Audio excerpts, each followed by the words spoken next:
Ang programang magbibigay sa atin ng inspirasyon at magpapatibay sa ating determinasyon.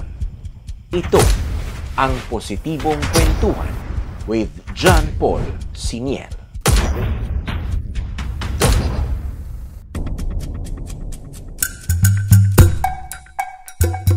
Isang magandang araw po sa inyong lahat, mga minamahal kong IDOQers, mga pinalangga kong IDOQers. Welcome sa isa na namang inspiring episode dito sa ating programang Positibong Kwentuhan with John Paul Siniel na inyong mapapakinggan sa Radyo Amigo 97.3 bawat alas 8 ng umaga hanggang alas 9 ng umaga kada Sabado. At inyong mapapanood sa ating YouTube channel at Facebook page na IDOQ by John Paul Siniel.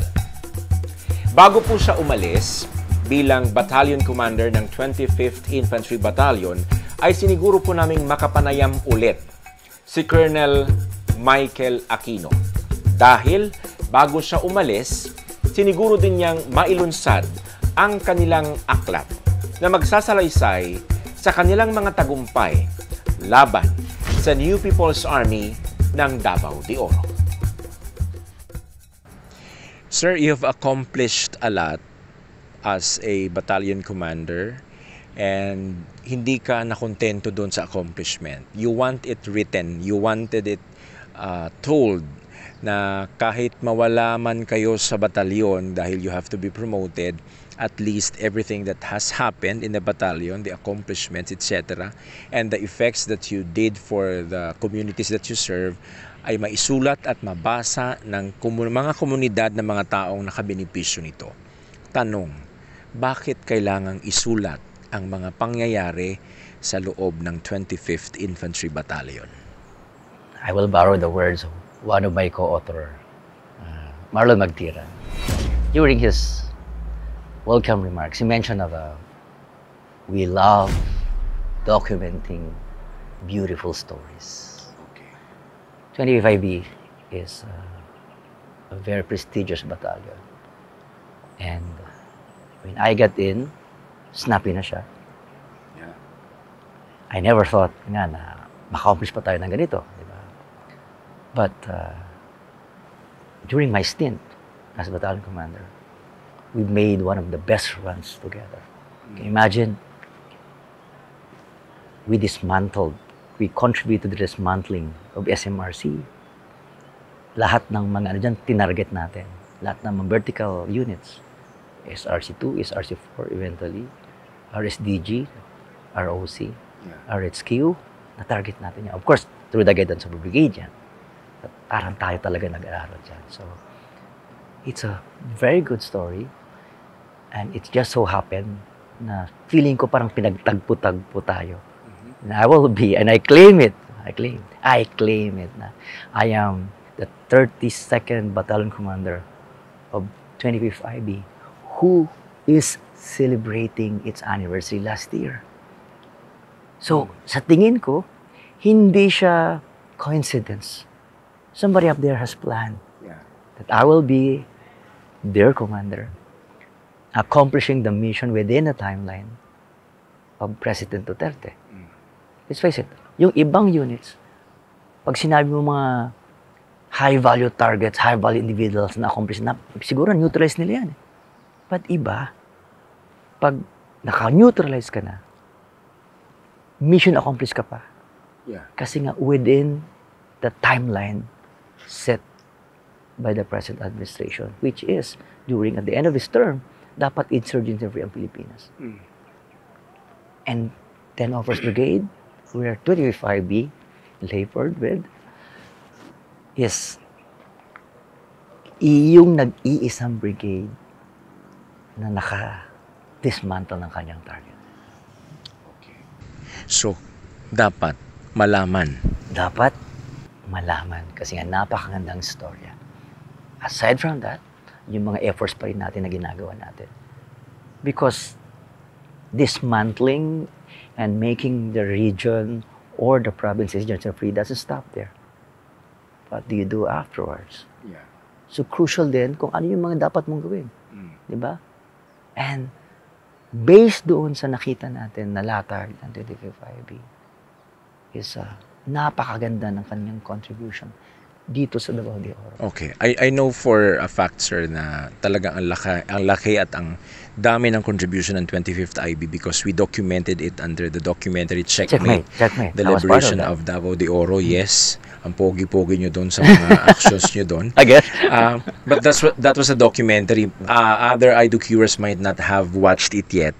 So, ano pala, sir, for this program, ano pala yung ginawa ng 25th IB para ma-accomplish ng brigade yung kanyang mission na patiklupin ang SMRC headquarters? 25th IB is one of course, the 3 battalions of 10th Brigade. But while the 2 battalions has their individual targets, 60 IB has front 3, 28 IB has front 2. So the remaining forces should be mobilized to target the remaining vertical units. Ito yung mga armado ng CPP organization. Let our viewers understand what is the vertical units na sinasabi Ito yung natin. vertical units, ito yung mga gumagala-gala. So nagtatraverse sila minsan, yung kanilang wala silang masyadong area. Okay. Katulad ng guerrilla fronts, meron silang particular na area. Itong mga vertical forces, ito yung pwede silang minsan nasa area ng front. Tapos ito rin, yung mga, tingnan mo, ito yung mga elite units nila. Ito yung mga nagbabantay ng kanilang mga headquarters. Diba? Okay. Ito yung nagbabantay ng kanilang RHQ.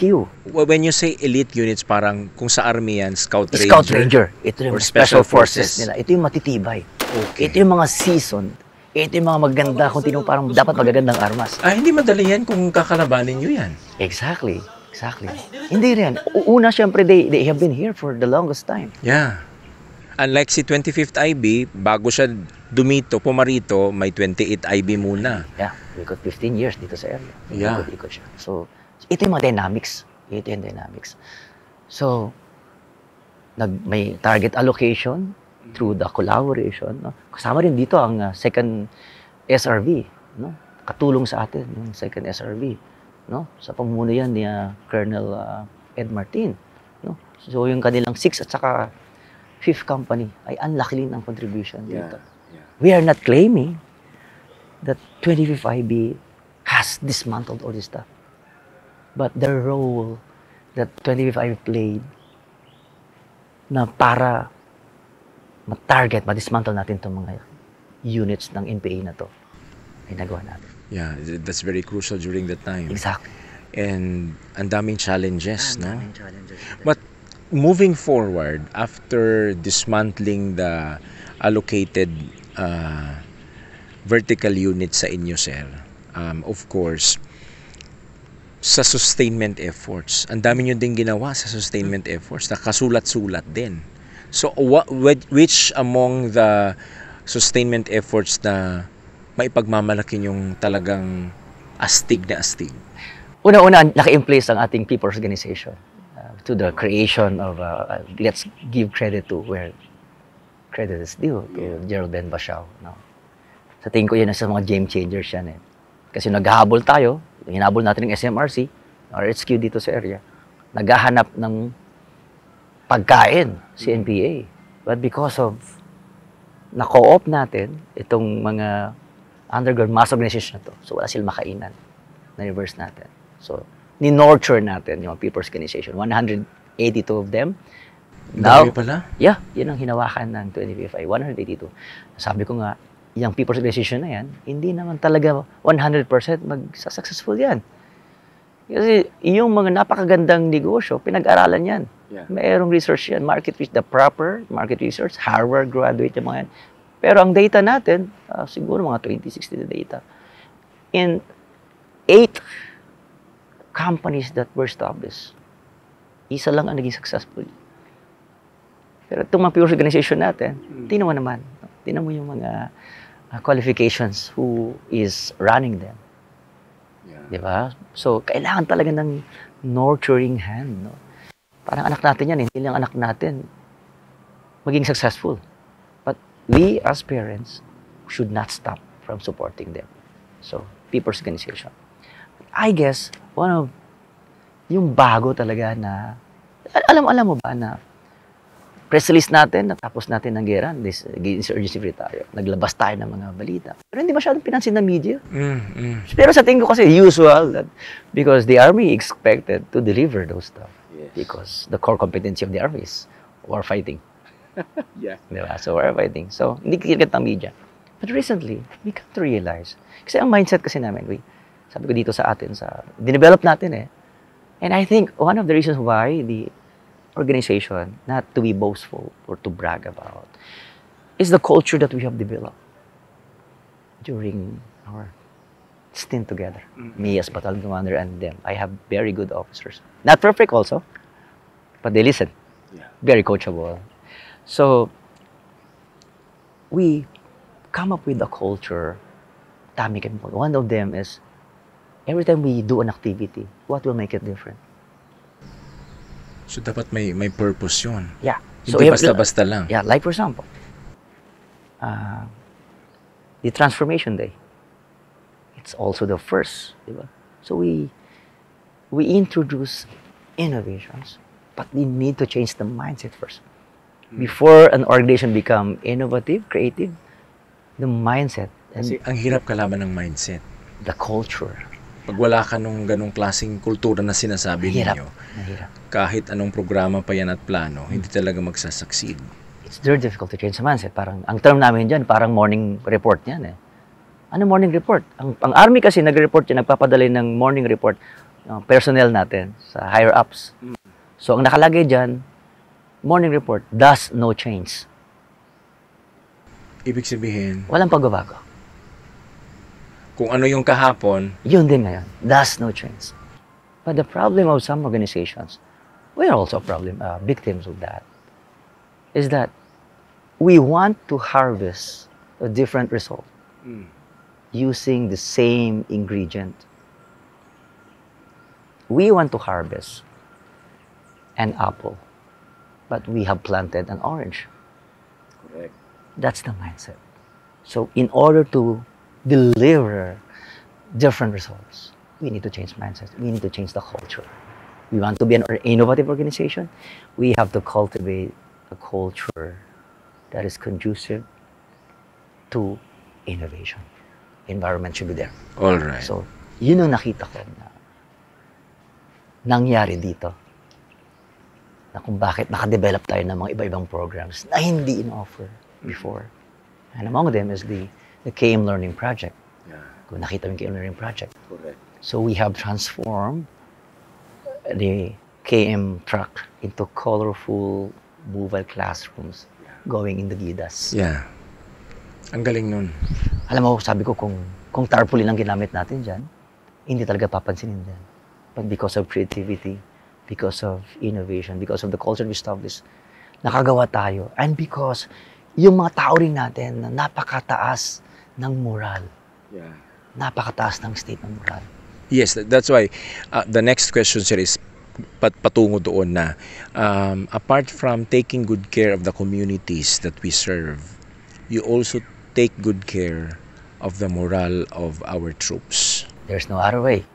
Kaya tinan mo yung mga nilaunch natin na project, the Army Astig Project. Yeah. The Army Astig Project is centered on the holistic development of our soldiers. So what did we introduce? So the 5 a.m. habit. Alam mo na yan. Every 5 a.m. lahat ng tropa hindi naka-duty, dapat naka-athletic uniform na, nagpapalakas because we need to be strong. Kasi nga, army tayo. We owe it to our stakeholders. Diba? Bago natin ma-influence ang outside world, ang ating community, we need first to check on ourselves. And how do we do that? We introduce the right mindset, the 4 sets. The mindset, the positive mindset, the granular mentality, the growth mindset, and yan. Second is the heart set. A soldier who has a heart will always be a better soldier. Yes. Pag ang isang sundalo na masamang tao yan, hindi pwedeng paghawakan mo ng baril in the first place. Gagamitin yan sa ibang pamaraan. But he needs the heart of a good person. Sabi nga sa natin, right manners and good conduct, basic. Diba? Meron tayong health set. Malakas tayo dapat. And the next is the soul set, spiritual. Your peace of mind is important. Kung mayroon ka ng apat na yan, you can influence the community. And you made sure that yung apat na yan, nandito sa loob. Everywhere I go, ako yung nag-champion. Tayo nag-champion yan. Yun palaging, every time I get the opportunity, I always remind them of that. The 4 sets. So all of these highlights sa stint mo bilang battalion commander are all in the book. By the way, the title of the book is Unraveling the Fogs of War. Bakit? Bakit yan ang title natin? Our inspiration is that one reason why insurgency has thrived in the area is because of the fogs of war that we initially failed to see. The dynamics of insurgency, the problems, the blurred decisions. Yes. So the moment we have unraveled the fogs of war, then nagkaroon na tayo ng direction, na-check natin yung problema, na-solusyonan natin. Yeah. And there we go, insurgency Kasi, free.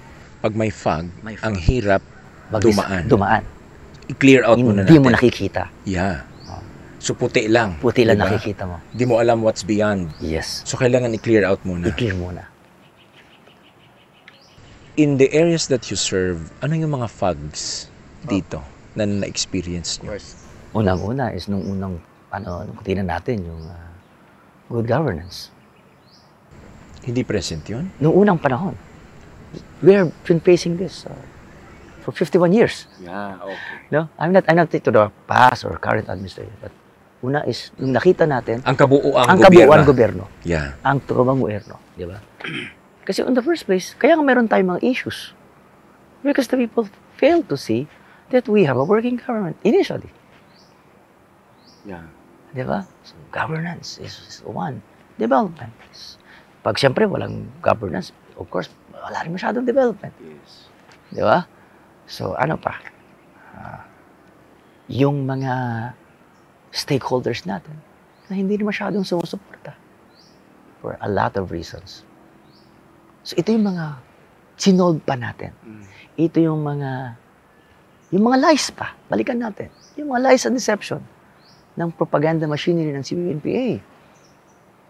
So, yun ang nagbigay ng fogs para mapaniwala nila initially yung mga tao para suportahan ang hukbong kalihukan na tawag nila. Okay. But the moment that we realize that these are the things that we have to solve, to clear, na solusyonan natin ang problema. Nakuha natin ang suporta ng mga stakeholders natin. Sir, you've been here 2022. 2. And sa iksi ng panahon na nandito kay January 2022, nag-insurgency free ang Davao de Oro ng June. Technically, June 12 yun June 12. Sa Mapawa. Sa Mapawa. So that's Independence Day. No? Napaka-relevant. That's the intent din ng ating brigade commander. Yes.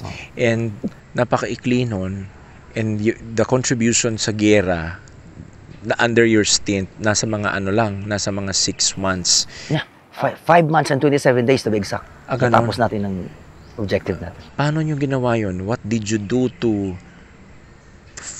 accomplish the mission? Napaka-ikli ng panahon. Pero, my God. When I came here, the brigade is already operating for 5 months. Under the stint of Brigadier General Jess Durante. Siyempre, minsan, tao lang naman yan Di ba? So, ang unang binigay ko sa kanya talaga, is how can I maintain the high standard of moral ng tao natin? So, ang unang chinek ko talaga, moral and welfare.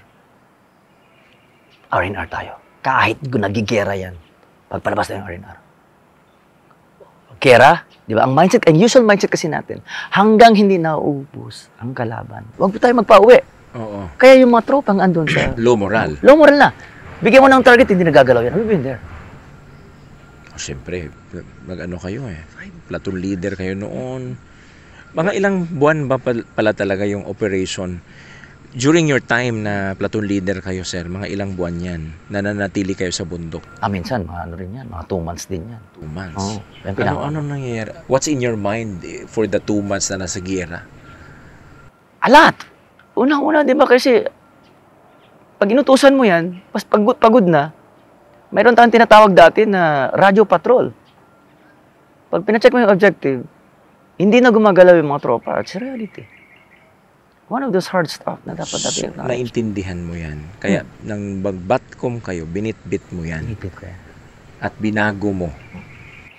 Kasi nga, in our eagerness to hit the target, nakalimutan natin na yung tao, mayroong siyang weakness, sumasakit din ang kanyang puso, despite namimiss niya ang family. Correct.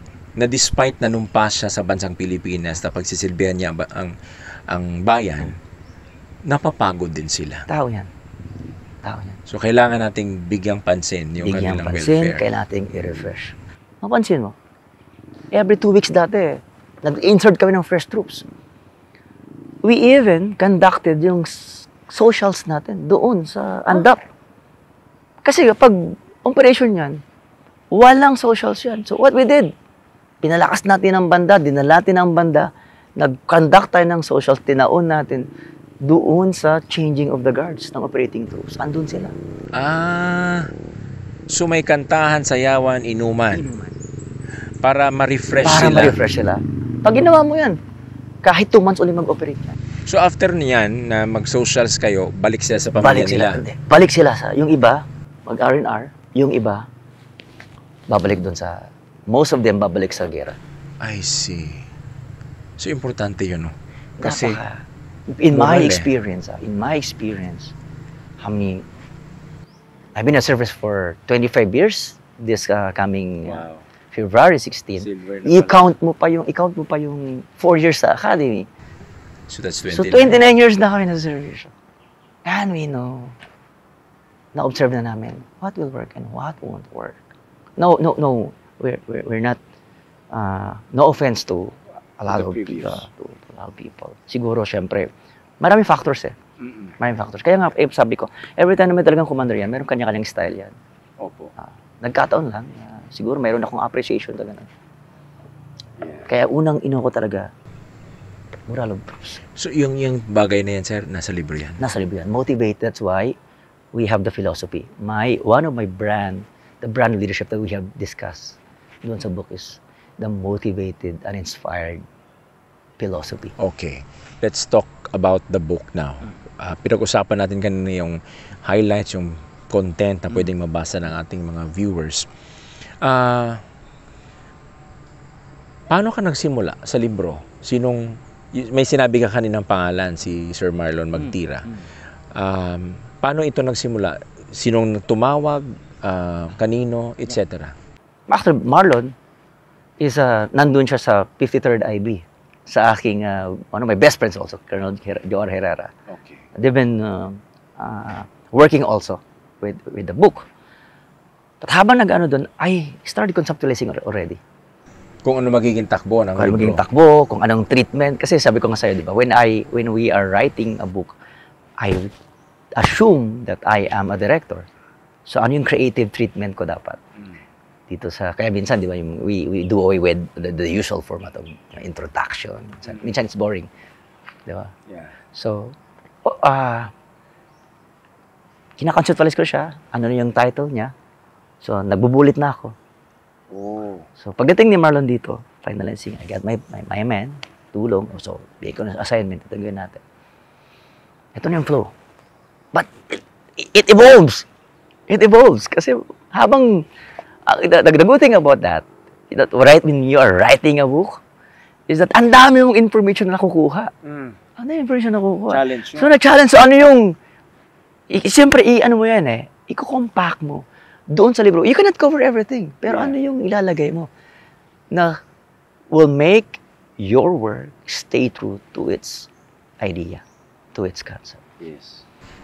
So, saan kayo nagsusulat? Sabi ko nga sa'yo, in our free time, pag dumarating kami, doon kami sa view deck natin. Sa view deck natin. The view deck has become our workplace, gabi. Gabi?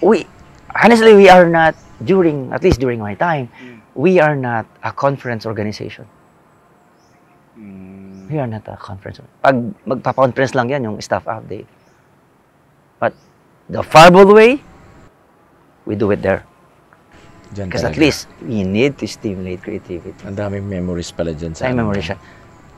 Unang-unang tanggalin natin, pag gustong palabasin ng creativity, tanggalin mo yung rank mo. Kasi kung may isang colonel doon, andun yung battalion commander mo, tapos masyado kang stiff sa mga tropa, sa mga officers mo, hindi mo pipigay yung gusto mong mangyari. Tanggalin ang rank. Tanggalin mo yung rank mo. So, hindi ka nagpapa-colonel pag nandiyan ka? Colonel pa rin. Hindi mo matanggal eh. Pero yung feeling, importante yung feeling eh.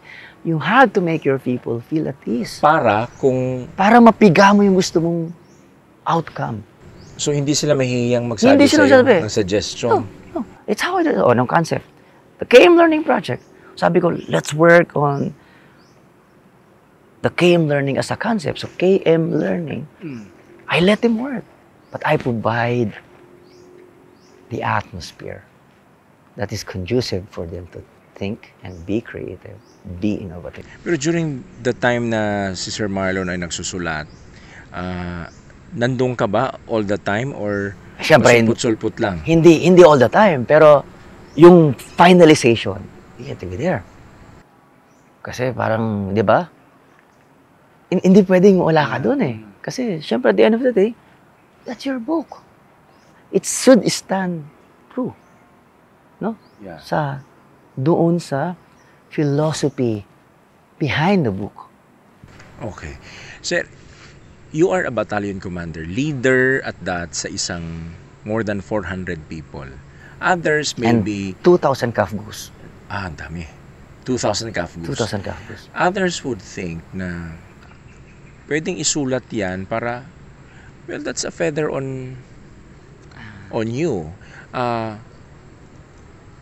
Is it about you or it is really about what happened during the time that 25th IB Balikan fought? natin, sinabi ko sa'yo. We love to document beautiful stories. All right. And you are just witnesses of the stories. I am just a witness. I've seen it. And I am the President Battalion Commander. Hindi ko sinasabi na expert ako sa pagsusulat. I know how to write, I know. But hindi rin. Pero, it's because of those alignment ng mga bagay na makumpleto ang recipe natin para makakome up with book. During wartime, andun sila. All right. Andun sila. How many days did you complete it? Alam mo, we started February and then because yung aggressiveness natin. Meron ako nakikitang... Mayroon ng initial print na, di ba? May draft initial na print na. Oh. And then we intend to publish it April of 2023. Anniversary.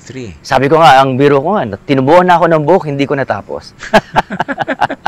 Tapos you moved it to December.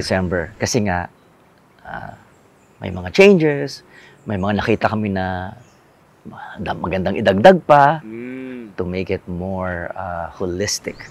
So, saan kayo of course, within 25th IB, yung mga officers, yung mga troops, pwede silang makuha kaagad for an interview. But others, saan kayo kumuha ibang materials? Of course, we made interview. Yung experiences na. Kasi ang stakeholders eh. So, una-una, ang CMO philosophy kasi ng 25th IB is LGU-led. One is LGU-led, youth-centric, and IP-oriented. So, yung mga sector na yan, hinanap natin. So, LGU-led. Kasi they need to take the role. So, ano yung ginawa na nila? Di ba sabi ko, may mga fags that were not unraveled before. At nung dumating sila, unti-unti, nagbigay na sila ng governance. Yeah. So, in interview, kinuha natin yung kanilang experiences nung may NPA pa. Ano yung mga ginawa nila? That's your story. Sino pa? Yung mga national government agencies natin. Ano yung condition nila? Anong nangyari ngayon? At yung insurgency na tayo. Yeah. Oo. So, pinuntahan natin sila. We made interviews. I myself conducted interviews. Sumama kayo sa pag-interview? Really, ha? It's because, di ba sabi ko kasi, nasa Media and Civil Affairs Group ako. And I have my radio program sa Armed Forces Radio. DWD. We rebranded it to Katropa Radio before para mas catching sa eye. Opo. I love the branding, you know. The branding is something that we love. Yeah. So, we have this radio program. So I'm confident that I can conduct an interview. I know how to. I'm confident that I can deliver a very good story. So, ganon.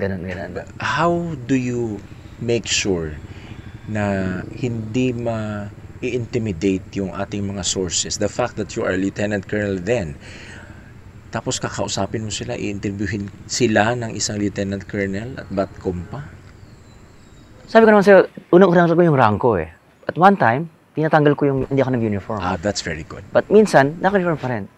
Pero, siguro, meron talaga tayo minsan ay nafe-feel ko rin na kaya kong yung tao na kausap ko, parang kaya ko siyang parang kausapin, parang kalma lang. Parang yung hindi siya na-stress. Look at my Parang officer. silingan lang, parang kapitbahay. Di ba, look at my officer, how we talk. Diba? Yeah. Calling them first name. Nakita ko yun. So, because siguro skill or talent, you were able to conduct interview, getting the information we need without intimidating yung ating mga stakeholders. Yes. Challenges, sir, sa pagsusulat? Time. Time. Can you imagine? Pag pinatawag ka, mayroon kaming 5 a.m. habit. Minsan dating ka alas 3 ng madaling araw, so wala ka ng time para magsulat. Ang style namin is, almost every night, nag-edit na kami. Nagsusulat kami. May deliverables. Who edits the... Kami na rin. Kayo na rin? Yung final editing, kami na rin. Wow. Kami na rin. Until mayroon din akong nakasama, kasama ko sa, matal ko nang kilala rin si Bads Patanag. Tinulangan na kami na mag-edit na. So, nung pagkatapos namin i-edit, binaton din namin sa kanya. Okay. Binaton namin sa kanya. For proofreading. So, ganun siya ka-tedious. And talagang kung tingnan mo, you need to have passion para ma-deliver yung ganung output. Sa kahit anong activity, sir, if you don't have passion, hindi talaga matatapos. Yung ganun na output talaga, sabi ko nga, hindi siya pang Nobel na libro. Pero, mayroon siyang karapatang may publish. Correct. Now, speaking of may karapatang may publish, mahal ang mag-publish ng book, magpa-print ng book. Paano kayo naghanap ng pera at paano nyo nakumbinse itong mga taong ito para suportahan yung, we call it in Bisaya, kabuang? Tama. Kasi initially, syempre, may mga nakausap tayo that willing silang sumuporta. But syempre, changes. The dynamics of the organization also. So, biglang nabago yung mga trust. So, yung support na ina-expect natin, nawala. Okay? So, sabi ko, andito ng book natin. Paano na tayo ngayon? So, tawag ako ng meeting. Let's have a sales strategy or a marketing strategy.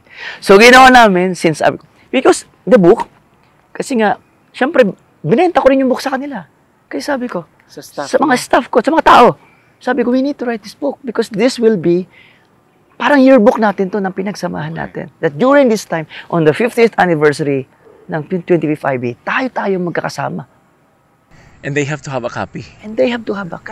Yes. Yeah. Nakita mo yung high state of moral nila.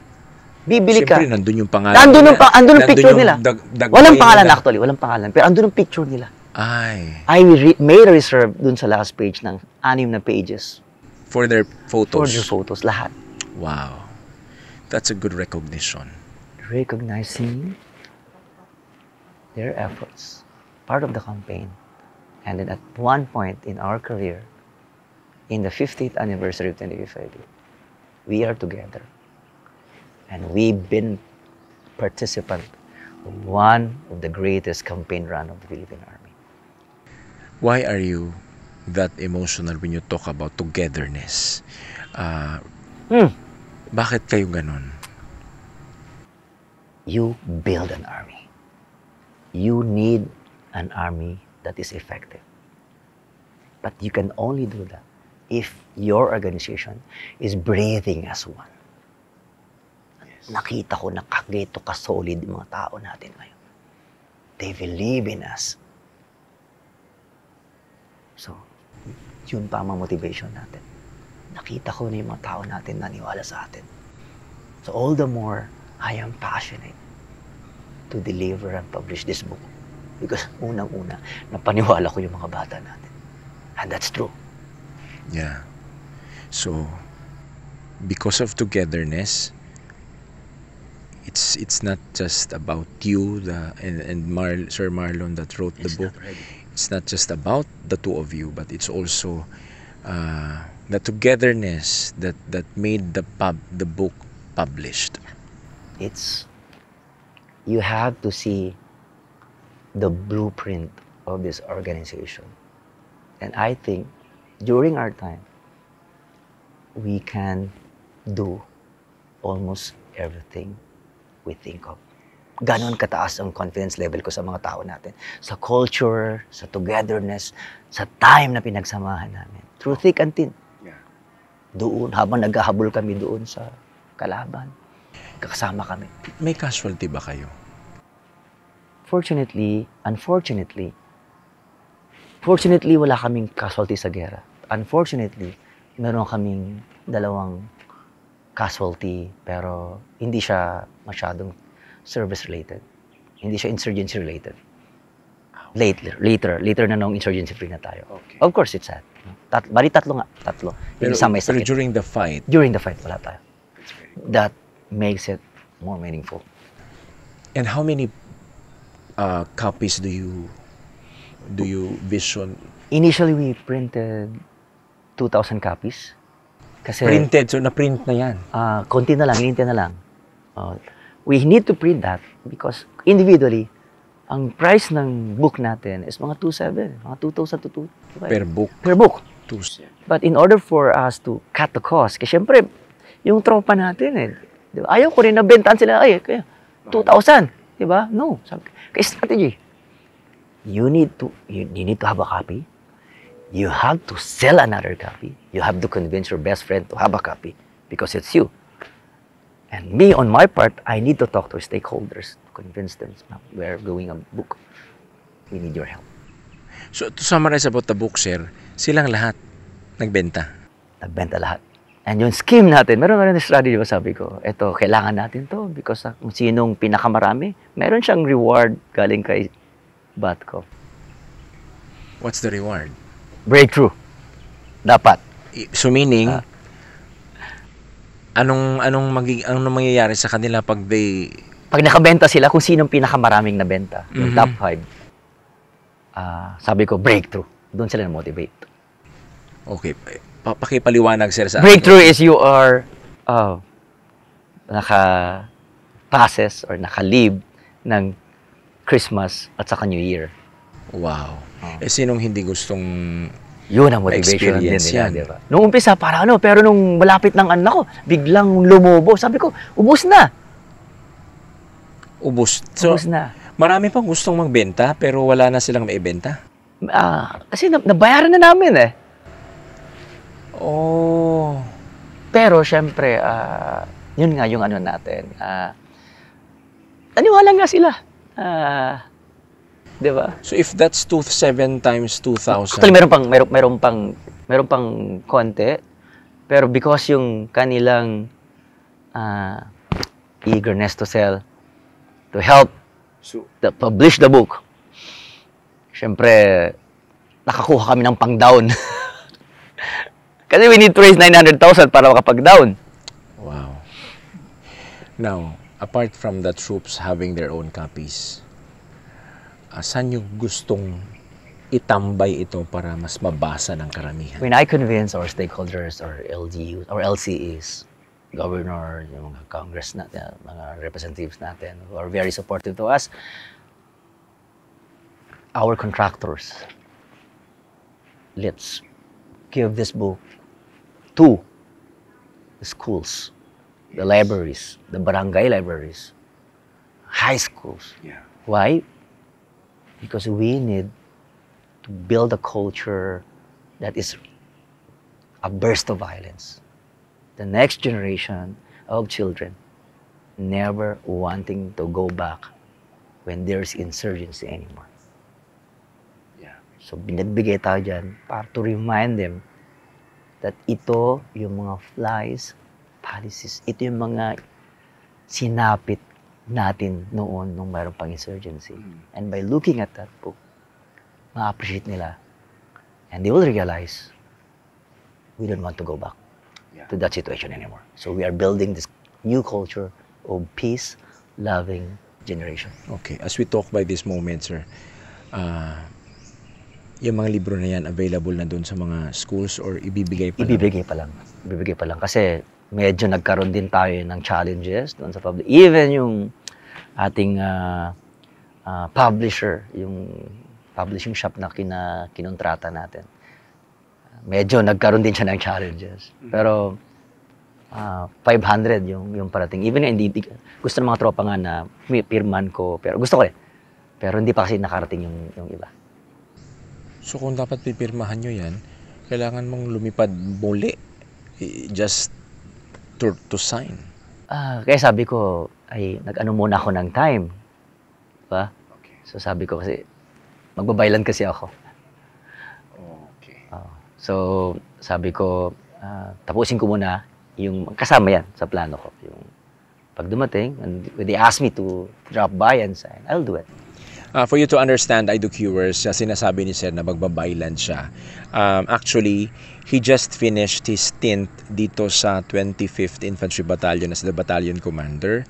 So he is going out. By this very time that we talk, tapos na siya sa kanyang termino.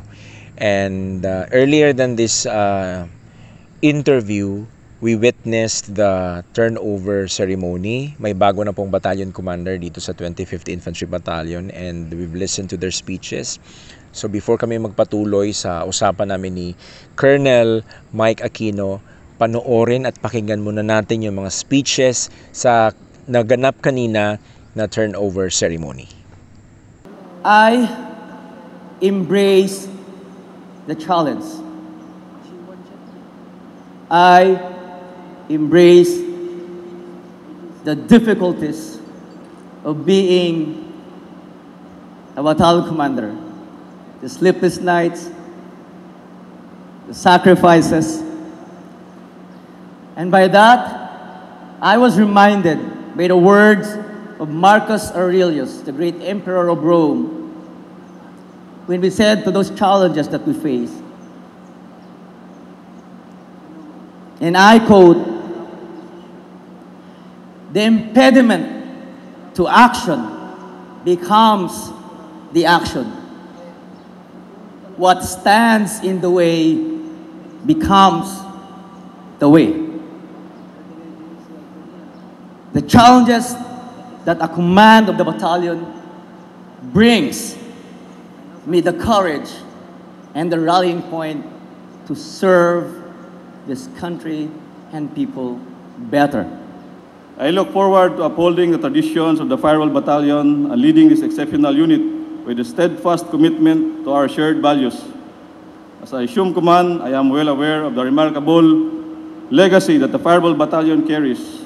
The name Firewall itself symbolizes the unwavering spirit and dedication that this unit embodies, and I pledge to uphold and build upon that legacy. To the dedicated men and women of the battalion, I am truly privileged to be your new commander. I salute each and every one of you for your commitment, sacrifice, and unwavering loyalty to our country and people. It is because of our dedication that this unit has achieved excellence in its duties and responsibilities.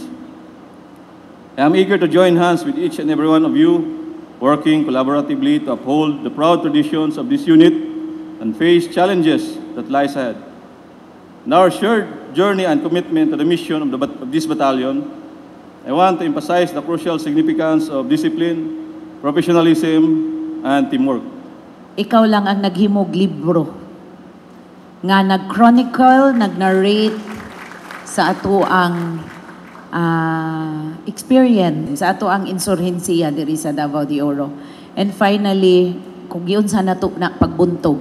So, we are so proud of you for having produced the book Unraveling the Fags of War. And thirdly, because of that, tinuod, tungod sa gihimo nga tabang ug suporta, heroism of our 25th IB, syempre, diha ka sir, apil ka diha. That is among the treasures nga kanunay namong lantawon o ikip hupton as regards sa imong leadership and the 25th IB as a family. As Manny takes command of the unit, I enjoin all the officers, men and women of the Fireball Battalion to extend the same level of cooperation and support you have bestowed on Colonel Mike Aquino.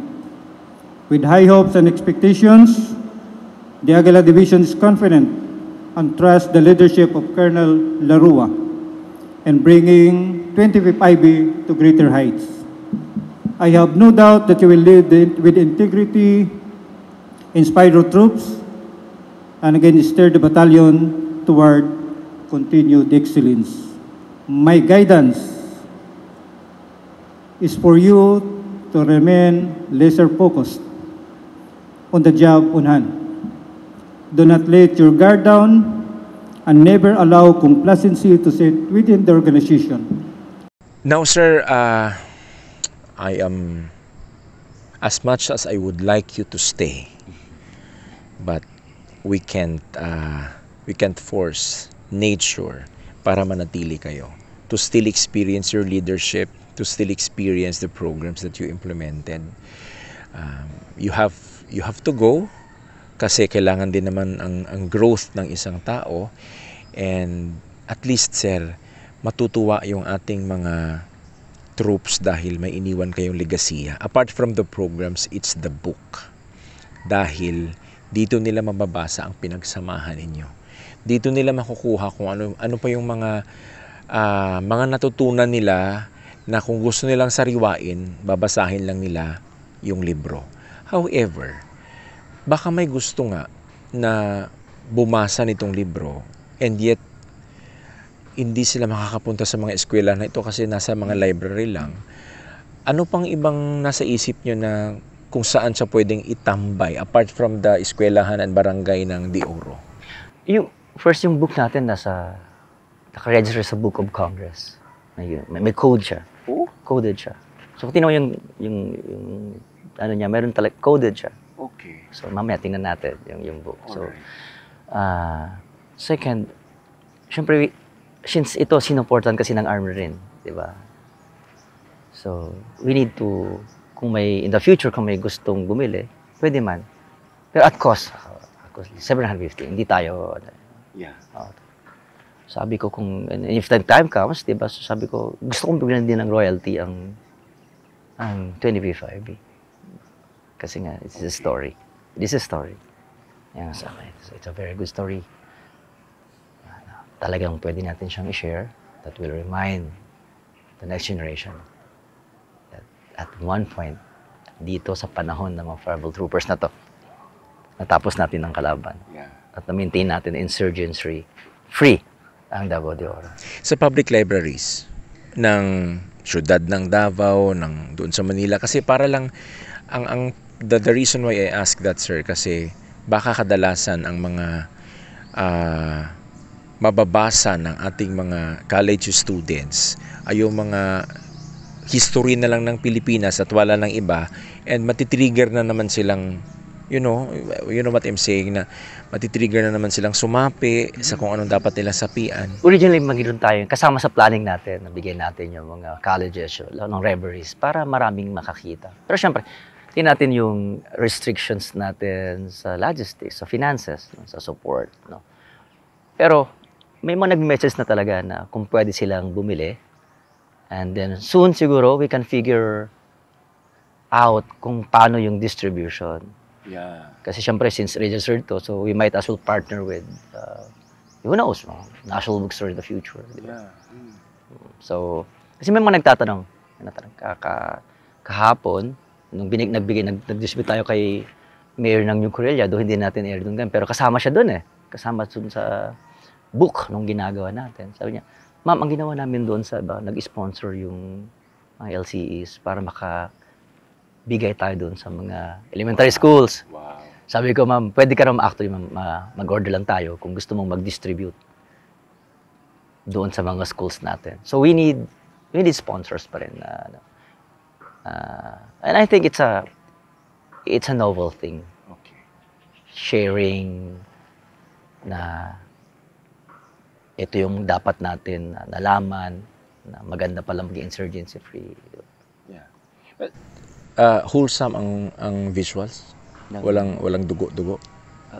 Inedit natin lahat. Even yung face ng mga na-neutralized na mga... So friendly siya kahit sa bata? Friendly siya para sa mga bata. Wow. Kasi original, kaya even yung mga pagsulat, high school English lang siya. Hindi siya yung malalalim na words na kailangan magbasa ng dictionary. Kailangan mag-Google pa sila para... Siguro may mga words na gano'n. Depende kung sa anong level ng proficiency mo sa English lang. Yes. But, ang unang natin dito, even yung elementary nga. Maintindihan nila. Hindi siya malalim na English. Tsaka pag sinabing gera, hindi siya parang... Hindi siya sexy masyado siguro. Hindi siya masyadong attractive sa kanila. Pero this time, talagang ginawa nyo na magiging kaaya-aya sa lahat ng babasa. Everybody. Makabasa siya. Hindi masyadong, it's not hard stuff. Okay. Anong gusto nyong maintindihan at mas maunawaan, makuhang leksyon ng ating mga magbabasa nito sa libro? When we started writing this book, ang una talaga natin is, paano na hindi na makabalik? Kasi part ito ng campaign natin. Okay. At least klaro tayo doon sa part campaign. Part ito ng campaign natin. We are insurgency free. So ano yung next move natin after insurgency free? So paano natin mariremind at paano tayo makakatulong sa mindset ng next generation or even the present generation na hindi pa nakakaalam kung ano yung atrocities, ano yung lies, ano yung mga nangyari, kung bakit tumagal ang insurgensiya. So yun ang gusto nating unang-unang ipakita sa libro. And the next is, yung mga partnership natin, paano tayo nagtulong-tulungan, si LGU, si LCE, si National Government, si Philippine Army, para maubos natin, ma-neutralize natin, at kung paano hindi na sila makakabalik. That's right. Kanino nyo dinededicate ang book at sino ang pinapasalamatan nyo, sir, para sa completion ng book na ito?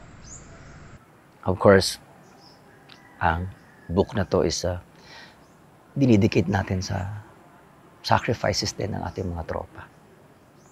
Na mayroon silang kahit, alam natin, sundalo itong mga to, pero tao pa rin. Sabi na, balikan natin, tao pa rin yan. Napapagod din sila.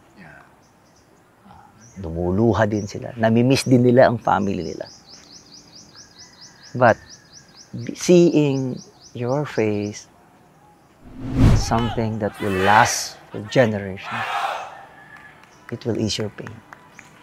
It will be your motivation to work even harder. Thank you, sir. Salamat sa libro. Salamat sa kopya. Of course. Thank you that you published and you wrote the book, you published the book. At least meron tayong maiiwan, no, sa ating mga bagong generation na mababasa nila how did you fight to make this province and other neighboring provinces to be insurgency free.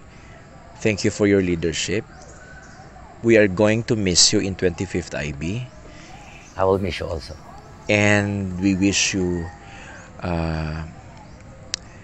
more blessings. We declare abundance sa buhay nyo, sir, sa next journey mo. And as you said, yung matutunan ko sa iyo always is that by becoming a better you, a better version of yourself. Kumbaga, kung yan ka, bahala ganon sila, basta you remain you are. And thank you very much, sir. Congratulations sa stint mo sa 2 years. Hindi madali.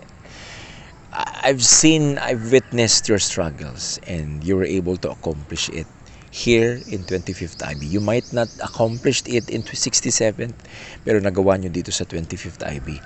And my salute to you, sir. Thank you. Congratulations. God bless. Thank you. God bless also. Okay. Maraming salamat po sa inyong lahat, mga minamahal kong IDOQers, sa inyong panunood sa ating 11th episode tungkol sa aklat na magsasalaysay sa mga tagumpay ng 25th Infantry Battalion laban sa New People's Army ng Davao de Oro.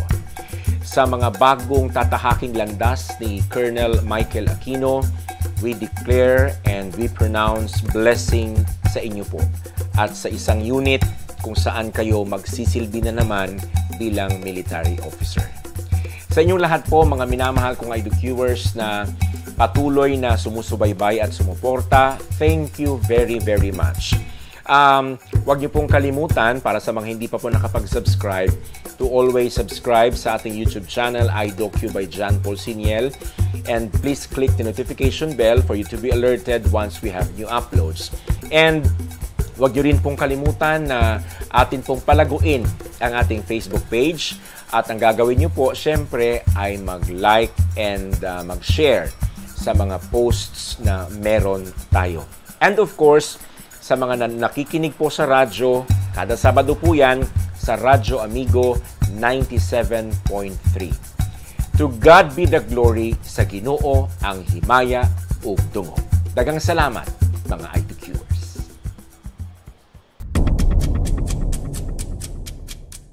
Ito ang Positibong Kwentuhan with John Paul Siniel.